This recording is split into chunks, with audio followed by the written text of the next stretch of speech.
ඉතින් සමාවෙයන් අපි වෙන්වෙමු අද හවසට මගේ පැලට ඇහෙනවා සිරියහනේ තනි රකින්න.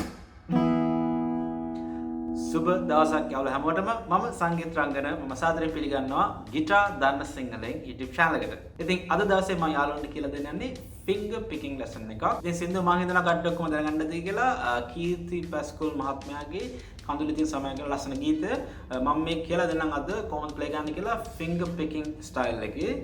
නමුත් විශේෂයක් තියෙනවා කට්ටිය ගොඩක් අහලා තියෙනවා මේ basic tapping technique එක කියලා දෙන්න කියලා. ඉතින් අද දවසේ මම මේ tapping technique එක ඔයාලට කියලා දෙන්නම් කොහොමද මේ finger style එක යොදාගන්නේ කියලා. ඒත් එක්කම ඔයාලට දකින්න පුළුවන් අපේ යාළුවා ඉන්නවා කැපෝ එක.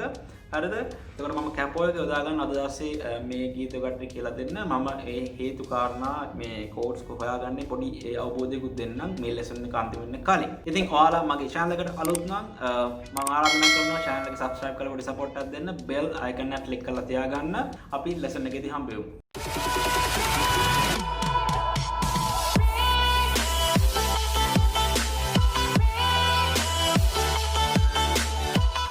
මුලින්ම කියන්න ඕනේ මගේ finger picking lessons බලලා නැත්නම් යාළුවෝ හැමෝම ඒ lessons කිහිපය බලන්න. මොකද මම මූලික સિદ્ધාන්ත මේ finger picking අත කොහොමද තියාගන්නේ, මාපට ඇඟිලි කොහොමද හසුරවන්නේ, මේ ඇඟිලි කොහොමද හසුරවන්නේ හැමදේම ගැන මම කලින් කියලා දීලා තිනවා. ඒ වගේම finger picking patterns ගැනත් කියලා දීලා තිනවා.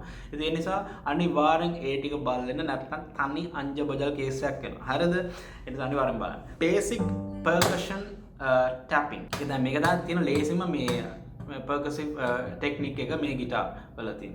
ඉතින් මේක බලමු කොහොමද මේ වැඩේ වෙන්නේ කියලා. ඔයාලා මුලින්ම මෙහෙම කරන්න. ඔයාලා මේ ඔයාලගේ වම් අත අරගෙන පොඩ්ඩක් මේ මියුට් කරගන්න. මේ තද කරගන්න එපා. පොඩ්ඩක් මියුට් කරගන්න. එතකොට මේ අර වෙන අනවශ්‍ය ශබ්ද ඇහෙන්නේ නැහැ. හරිද? ඊට පස්සේ ඔයාලා බලන්න මේ අත සාමාන්‍ය විදියට ඔයාලගේ normal මේ ප්ලේ කරන විදියට දකුණු අත ගෙනල්ලා ඉවරලා ඔයාලගේ මාපට ඇඟිල්ල මේ සයිඩ් එකෙන් ඔයාලා මුලින්ම 6 වෙනි ස්ට්‍රින්ග් එකට මෙන්න මේ වගේ පොඩි තට්ටුවක් දාන්න. හරිනේ? ඔය විදියට. හයියෙන් ඔහම ගහන්න යන්න බෑ කිසිම තේරුමක් නැහැ. ලස්සන සද්දයක් එන්න ඕනේ වගේ. මීට මේ සයිඩ් එකේ. හරිද? මේ සයිඩ් එකේ මීට 6 වෙනි කම්බියට පොඩි තට්ටුවක් දාන්න. එතකොට මේකෙදි වෙන්නේ මේ ස්ට්‍රින්ග් එක ගිහිල්ලා වදිනවා මේ ෆ්‍රෙට්ස් වල. අන්නේ සද්ද තමයි අපිට මේ ඇහෙන්නේ ටක් ගාලා. හරිද? එතකොට මේ සද්ද ලස්සනටම අපිට ගන්න පුළුවන් acoustic guitar එකකින්. classical guitar එකෙන් එච්චරම එන්නේ නැහැ. මොකද මේ metal coated නමුත් සම්පූර්ණ metal නෙමෙයි string එක. හරිද? nylon ඇතුලේ තියෙන්නේ. එතකොට ඒ අර ඊට වැඩිය මේ acoustic guitar එකේ මොකද මේකත් කම්බියත් metal සම්පූර්ණයෙන් fret එකත් metal ලස්සනට ඇහෙනවා acoustic guitars වල. හරිද? ඔය වගේ 6 වෙනි string එකට හිමීට ඔය වගේ පොඩි තට්ටුවක් දදා ඉන්න ඔය වගේ පොඩක් හුරු වෙනකම්. මොකද accurate වෙන්න ඕන ඔයාලා මේ play කරන එක. හරිද? ඊට පස්සේ ඔයාලා 5 වෙනි string එකට ගිහිල්ලා ඒ විදිහටම ඔයාලගේ මාපට ඇඟිල්ල ආධාර කරගෙන තට්ටුව දාන්න 5 වෙනි string එකට ඔය වගේ. පේනවනේ? හිමීට වැඩේ ගන්න වෙලා ගන්න කිසි අවුලක් නැහැ. ඊට පස්සේ 4 වෙනි කම්බියට යන්න 4 වෙනි කම්බියට ගිහලා ඒ වගේම කරන්න. ඔය කම්බි තුනට ඔය ස්ට්‍රින්ග්ස් තුනට විතරක් මේ එක්සර්සයිස් එක ගන්න. මොකද බොහෝ දුරට බේස් නෝට්ස් වලට තමයි ඔය ටැපින් පාර වදින්නේ. හරිද? ඒ නිසා මේ තුන්වෙනි ස්ට්‍රින්ග් එකේ ගිහිල්ලා තේරුම් ගන්න. ඔය විදිහට හොඳට පොඩ්ඩක් ප්‍රැක්ටිස් කරන්න ඔයාලගේ ඇඟිලි accurately. ඒ කියන්නේ නිවැරදි ආකාරයට මේ හරි කම්බියේ වැදිලා මේ ටැප් සවුන්ඩ් එක ගන්න බලන්න. 6 වෙනි කම්බියට ගන්න, 5 වෙනි කම්බියට ගන්න, 4 වෙනි කම්බියට ගන්න ඔය වගේ ඔයාලගේ මාපට ඇඟිල්ල ආධාර කරගෙන. හොඳයි අපි එනම් බලමු මේ finger picking pattern එක කොහොමද play කරන්න කියලා මේ ගීතයට අදාළ අද දවසේ ඉගෙන ගත්ත percussive tapping technique එකත් එක්ක. මේ strum pattern එක ඇත්තටම යන්නේ 8 beats වලින්. ඒ කියන්නේ ඔකට count කරද්දි 1 and 2 and 3 and 4 and ඔය විදිහට තමයි count කරන්න ඕන. හරිද? මම මුලින්ම මීට play කරලා පෙන්නන්නම්. 1 and 2 and 3 4 1 and 2 and 3 4. හොඳයි අපි මෙනම් පොඩ්ඩක් ලිහලා බලමු කොහොමද මේක පාට තේරෙන්නේ නැත්නම්. මුලින්ම ඔයාලා ගන්න ඕන ඔයාලා කැමති කෝඩ් එකක් අරගන්න. මම G කෝඩ් එක අරගන්නම්. එතකොට කරන්න ඕනේ ඔයාලගේ මාපට ඇඟිල්ල හැම වෙලේම ප්ලේ වෙන්නේ කෝඩ් එකේ බේස් නෝට් එක. IMA මේ ඇඟිලි තුන ඔයාලා තියාගන්න ඕන I ඇඟිල්ල තුන්වෙනි ස්ට්‍රින්ග් එකේ, M ඇඟිල්ල තියාගන්න දෙවෙනි ස්ට්‍රින්ග් එකේ, A ඇඟිල්ල තියාගන්නවා පළවෙනි ස්ට්‍රින්ග් එකේ. මෙන්න මේ විදිහට ඊට පස්සේ ඔය විදිහට තියාගන්නවා. හරිද? මුලින්ම ඔයාලගේ මාපට ඇඟිල්ලෙන් ප්ලේ කරන ඔය විදිහට ඊට පස්සේ මේ ඇඟිලි තුනෙන් මේ තුන්වෙනි දෙවෙනි සහ පළවෙනි කම්බි ටික ප්ලේ කරනවා. ඊට පස්සේ ටැප් අපි අරගෙන ගත්ත මේ percussive tap technique එක යොදා ගන්න මේ වෙලාවේ. එතකොට ඔයාලා ටැප් කරන්න 6 වෙනි string එක දැන් ඔය විදිහට බලන්න ආයෙත් thumb එකෙන් ඊට පස්සේ මේ ඇඟිලි තුනේ ඊට ටැප් එකත් එක්ක mute වෙනවා මේ strings මේ ඇඟිලි තුන මෙතනට අන්න ඔය විදිහට. ඊට පස්සේ ඔයාලගේ මාපට ඇඟිල්ලයි මේ ඇඟිලි තුනයි එකපාරක් ආයෙ play කරනවා මෙන්න මේ විදිහට. ඊට පස්සේ ආයෙත් ටැප් එකක් දානවා අනිත් strings mute වෙන ගමන් ඔය විදිහට. ආයෙත් මුලින්ම බලමු.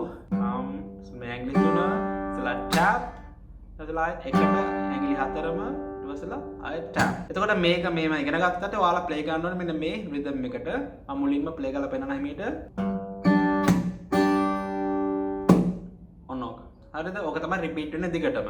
දැන් අපි හරියටම බලමු කවුන්ටිං වලින් මේක ඔකටට ඉතාමත් පහසුවෙන් ටයිමින් හදා ගන්න පුළුවන් මේ ෆින්ගර් පිකින් පැටර්න් එක. 1 and 2 3, 4 1 and 2 and 3 4 මම හිතනවා පැහැදිලි නැති කියලා. දැන් අපි බලමු මේ අද දවසේ මේ ගීතය ඉගෙන ගන්න කලින් මේ අපි කැපෝ එක භාවිත කරනවා. මොකද ගීතයේ ඔරිජිනල් කී එක වෙන්නේ E major. එතකොට E major එකේ ප්ලේ කරොත් එහෙම අපිට යන කෝඩ්ස් තමයි A එකයි B major එකයි. ඉතින් B major එක අමාරු වගේ ගතියක් තියෙනවනේ නිකන් මේව ප්ලේ කරත්. ඒ නිසා මම පොඩ්ඩක් ලේසි කරා මේ කැපෝ එක යොදාගෙන. එතකොට අපි බලන්න ඕනේ දැන් කැපෝ එක යොදා ගන්න ක්‍රමේ. ඔන්න දැන් ඒකත් මම පොඩ්ඩක් කියලා දෙන්නම්. E කෝඩ් එක ප්ලේ කරොත් A කෝඩ් එක ප්ලේ ගන්න අවුලක් නැහැ. ඒනට B එක අමාරුයි. හරිද? දැන් key of E වලට ගන්න පුළුවන් අපිට ලේසිම ක්‍රමේ තමයි මේ D කෝඩ් එකේ විදියට අපිට E කෝඩ් එක මෙතන ප්ලේ කරන්න පුළුවන්. හරිද? එතකොට දැන් බලමු මේ කැපෝ එක අපි හයි කරගන්නේ කොහොමද කියලා දැන් පොඩ්ඩක් මේ කියලා දෙන්නේ. දැන් D කෝඩ් එක කොහොමනේ? හරිද? එතකොට D එකේ ඉඳන් මේ E note එක මෙතන තියෙන්නේ. එතකොට E එකට එන්න D sharp E ඔතනට එන්න ඕනේ. හරිද? නමුත් දැන් මේ ඇඟිලි ටික මෙතනට ආවට මේ අපි open notes play කරනවානේ. එතකොට ඒ open note එක එන්නේ නැහනේ. එතකොට ඒ එන්නේ නැති එකට තමයි අපි මේ කැපෝ එක භාවිත කරන්නේ. එතකොට දැන් මේ බලන්න කොච්චර මේ ප්‍රමාණයක් frets ප්‍රමාණයක් යන්න ඕනද කියලා E එකට E කෝඩ් එක යන්න. එතන 1 2 දෙකක් පාලා එන්න ඕනේ. frets දෙකක්.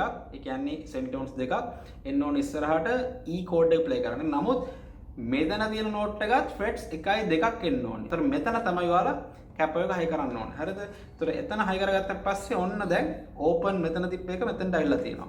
හරිද? ඊට පස්සේ ඔයාලා D එක වගේ ප්ලේ කරොත් ඔන්න එනවා දැන් අපිට E major කෝඩ් එක. දැන් මම හිතනවා තේරෙනවා කියලා. ඊළඟට අවශ්‍ය වෙනවා කියලා කිව්වේ අපිට A කෝඩ් එකයි B කෝඩ් එකයි නේ. එතකොට දැන් A කෝඩ් එකයි B කෝඩ් එකයි දැන් මේ වෙද්දි හැදිලා තියෙනවා ලස්සනට අපිට අපි දන්න කෝඩ්ස් වලින්. හරිද? දැන් අපි බලමු එකක් තමයි මෙන්න මේ G කෝඩ් ෂේප් එක. ඔයාලා G එක දැන් ප්ලේ කරොත් ඔයාලට එන්නේ A major කියන කෝඩ් එක. හරිද? දැන් බලමු කොහොමද ආවේ කියලා. දැන් අපි මුලින්ම මෙතනට යමු. දැන් G කෝඩ් එක ප්ලේ කරනවානේ. එතකොට G එකෙන් දැන් frets 1 2ක් ආවම මෙතන A වෙන්න ඕනේ. නමුත් මේකත් මෙතනට එන්න බෑ. එතකොට frets 1 2ක් ආවම මෙතන අපි ගායි කරලා තිබ්බේ මේ හරියනේ. මේ කැපෝ එක. එතකොට ඔයාලා G එක වගේ ප්ලේ කරොත් එහෙම එන්නේ A major කෝඩ් එක. හරිද? අපිට අමාරු වෙච්ච කෝඩ් එක මොකද්ද? B. මෙහෙම A කෝඩ් එක ප්ලේ කරන්න පුළුවන් නේ. එතකොට frets 1 2ක් ආපුවම B කෝඩ් එක වෙන්න ඕනේ. නමුත් මේ open එකත් frets දෙකක් එනවා. එතන මෙතන හයි කරාම මොකද්ද? මෙහෙම A වගේ ප්ලේ කරාම මොකක්ද එන්නේ? එතකොට අපිට එනවා bar කෝඩ් එක ප්ලේ කරන්න නැතුව B major කෝඩ් එක.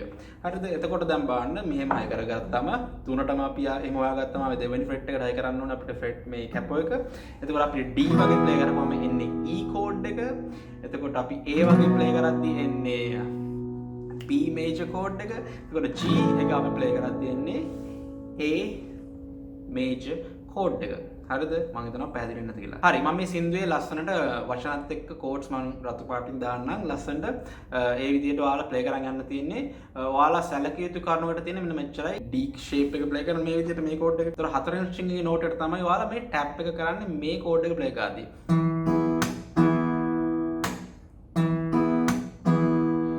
ඒතර A කෝඩ් එක මේ ප්ලේ කරද්දි මෙහෙම ටැප් කරන්න ඕනේ පස්වෙනි ස්ට්‍රින්ග් එකට.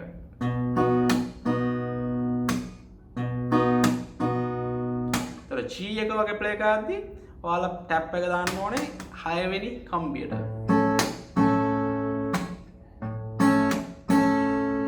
තර මේ අනිත් මේ කම්බි තුන, ඒ කියන්නේ තුන්වෙනි, දෙවෙනි සහ පළවෙනි කම්බි තුන ඔක්කොම හැම කෝඩ් එකකටම එකම ස්ට්‍රින්ග්ස් තුන ප්ලේ කරන්න තියෙනවා. D shape එක, A shape එක, G shape එක.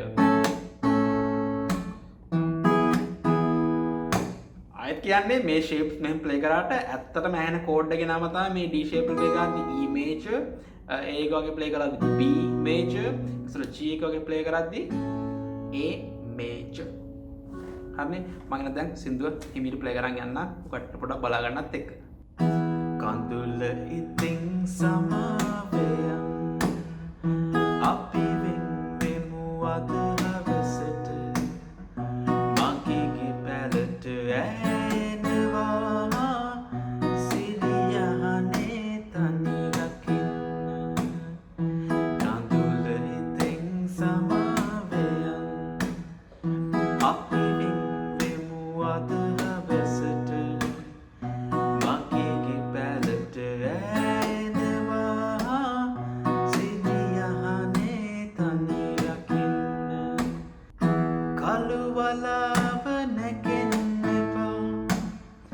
ගඟට උඩින් හැන්දෑවට මුතුන් ලීය යටින් පොළවේ ගොමහිතෙයි අලුත් පිටම.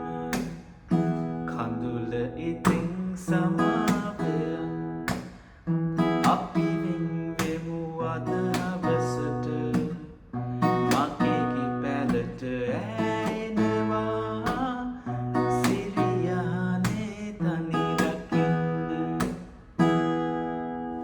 හොඳයි. මං එහෙනම් දැන් සින්දුව කියලා පෙන්නවා ලස්සනට ඔය තියලා තියෙන විදිහට කෝඩ්ස් ඒ අදාළ තැන් වල දාන්න. ඒතර මේ කෝඩ්ස් මේ PDF එක මම ඔයාලට ෆ්‍රී දෙනවා ඩිස්ක්‍රිප්ෂන් එකේ මම ලින්ක් එක දාන්නම්. ඒකත් ඩවුන්ලෝඩ් කරලා තියාගන්න. ඒතර ලේසි වෙයි වැඩේ.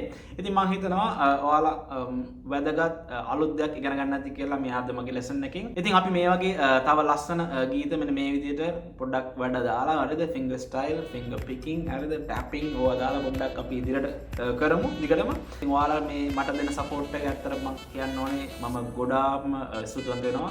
කමෙන්ට් කරනවා, ලයික් කරනවා, ෂෙයා කරනවා. මම දන්නවා ගොඩක් කට්ටිය හරිද. තවත් සබ්ස්ක්‍රයිබ් කරලා නැති කට්ටිය ඉන්නවා නම් channel එක සබ්ස්ක්‍රයිබ් කරන්න මතක් කරන්න එපා. අනිවාර්යෙන් මම ඉදිරියට මේ වගේ lessons කරනවා. එහෙනම් හොඳට ප්‍රැක්ටිස් කරලා මේ lesson එකකින් වැඩක් ගන්න.